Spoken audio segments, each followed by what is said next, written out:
everyone. I'm here with Sean Covey. He is the author of many different books. One of them is The 7 Habits of Highly Effective Teens. He's also part of the program called The Leader in Me, which is in all of our elementary schools here in Muscatine. So what is The Leader in Me? Well, it's a model for schools. Okay, it's like an operating system, and it teaches leadership to kids. And so kids learn to take control of their own lives. It uses the 7 habits of highly effective people. So they learn things like be proactive, how to take responsibility for your moves, begin with the end in mind, how to how to set goals and create a vision for your life. Right, and that's such an important thing at a young age, to teach them those things. Yeah, you got to do it when you're young. When you get old, it's hard to change. Exactly. So what motivated you to write these books about helping teens and kids develop good habits? Yeah, well, I thought my dad wrote a book, 7 Habits of Highly Effective People. It was a world bestseller. So I thought, I'm going to take it and make it for teens. So it deals with things like, school and dating and friends and grades and all the things that you struggle with as a teenager. So and it's got hundreds of stories in it from teenagers as well. Makes it fun. So one thing I enjoyed in the book, The 7 Habits of Highly Effective Teens, is that you said when you're kind to someone else, it's like putting money in your personal bank account. Yeah. What's a time where you were kind to someone or did a small act of kindness that really made a difference in your life?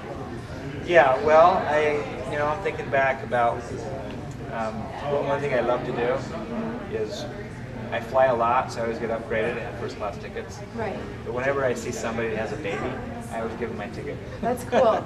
And so, just recently I let a woman sit in my first class ticket. She had a baby, and it made me feel great inside. Yeah, I bet. That's awesome. So you talk about how it's really important that kids are take control of their life.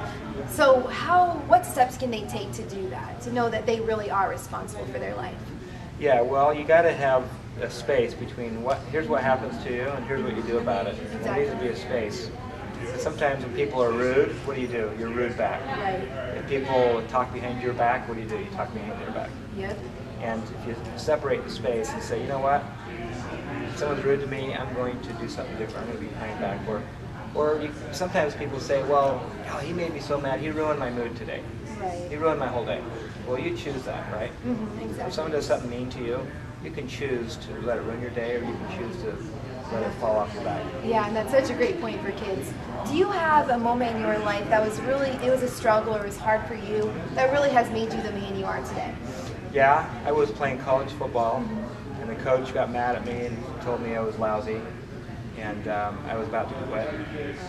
And I decided to stick with it, and it took 2 years. I finally was able to play, a starting job, and it was hard because everybody said I was too small to play college football, and didn't like me that much, and so just climbing that mountain has helped me ever since. Yeah, that's great.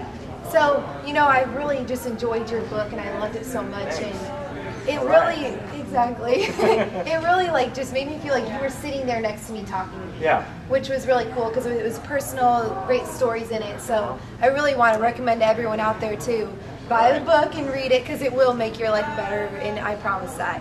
So thank you very much for this interview. Okay, I really thanks. appreciate it. Good being with you. Thank you. you. Take care.